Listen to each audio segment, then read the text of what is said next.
This is my creepy Tinder story. I'm not the best looking of men, but I matched with a girl who wasn't too shabby looking, so we texted for a few days and we both ended up hitting it off. I picked her up and she was very cute. We went to dinner at a Japanese steakhouse and had a good time. We drank some and then she suggested we go back to my place. We stopped by her apartment to get her car and she wanted to grab some clothes. She then follows me to my house and we make out on my driveway for a few and start to move towards the house. I'm excited. I'm finally gonna get laid, and yes sir, it's been a while.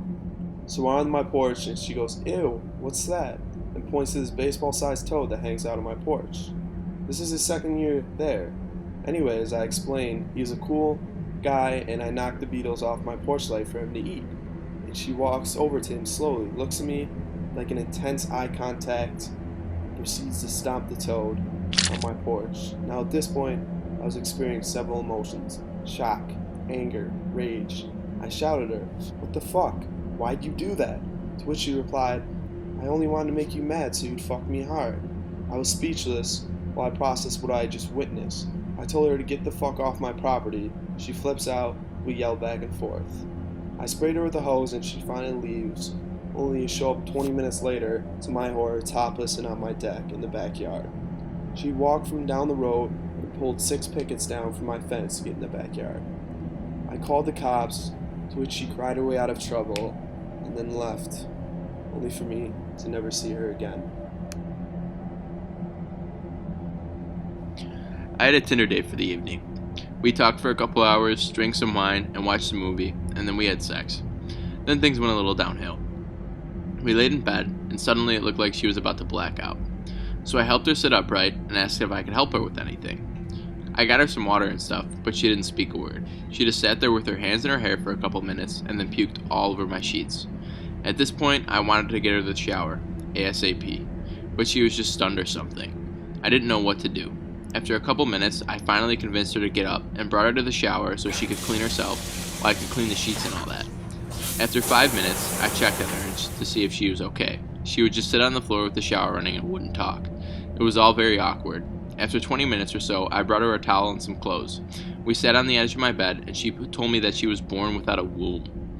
She cried. I calmed her down, and we finally went to sleep. Without a blanket or sheets. I didn't have any spare ones in my student apartment. The next day, I made breakfast, and she went home. Weirdest date I've ever had. This happened about 6 months ago. I was drunkenly swiping right through Tinder and matched with a relatively cute girl who had mutual friends, both from our college and from our high school, but I had never met or seen her before.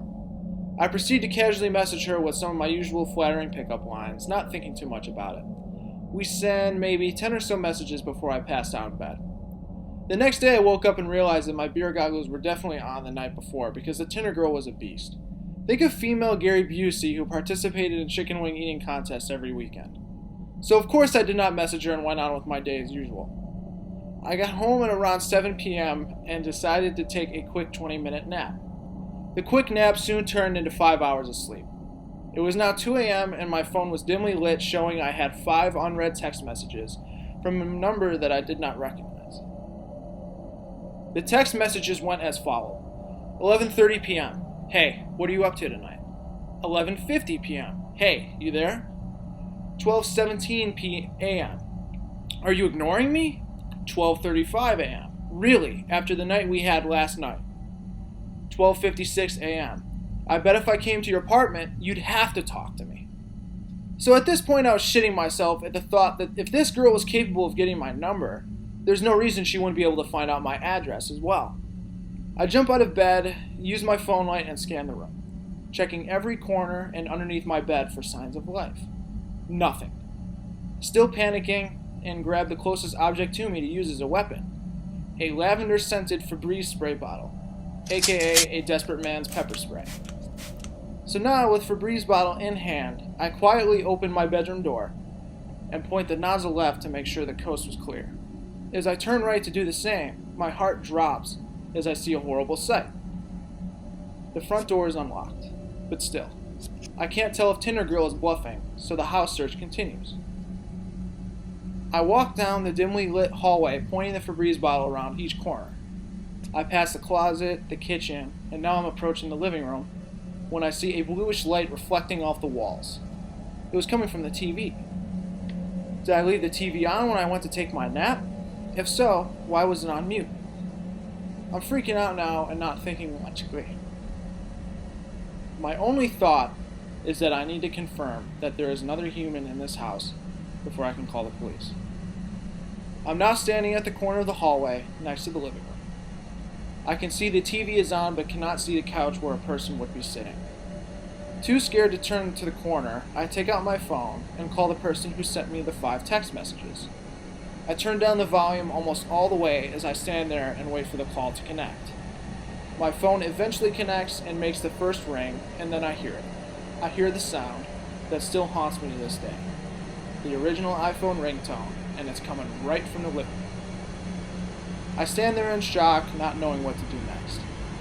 Tinder girl found out my phone number, my address, and is now sitting in my living room. The phone rings again before Tinder girl ends the call. I then hear movement on the leather couch and I hear a step towards the hallway. This bitch is walking to my room. Inside my head I see a coin flip end over end with the word fight on one side and flight on the other. She takes another step.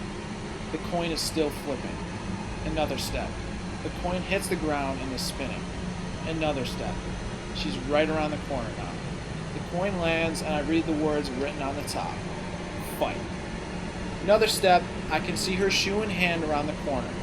I make my move and lunge in her direction, Febreze bottle still in hand. She takes another step and makes eye contact with me for a split second. She has just enough time to let out a high-pitched scream as my shoulder connects with her torso. I tackle her to the ground and wrestle with her on the floor, spraying lavender-scented Febreze in her eyes like a madman.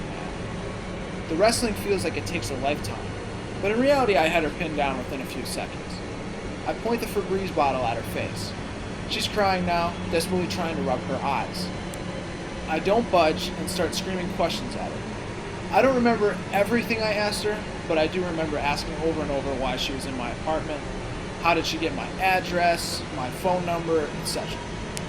She sobbingly tells me she just wanted to meet me and hang out, but I saw I was sleeping, so she said she was waiting until I woke up to be nice. In complete shock and awe of her response, I finally grab my phone and call the police. As I wait for the police to show, Tinder girl is hysterically crying, telling me how she just wanted to be my boyfriend, girlfriend, and have a perfect family and all kinds of batshit crazy shit. Eventually the police come and separate us. They don't cuff her immediately, but after I explained what happened and showed my proof, they arrested her and took her lavender-smelling ass into the cop car. So yeah, that was my creepy Tinder girl story. I believe she got my phone number by messaging a mutual friend on Facebook and asking for it. But I'm still unsure how she was able to find my address. All in all, I was probably never in any real danger, but the thought that she had gone as far as to walk inside my house and wait for me was enough to spook me into never using Tinder.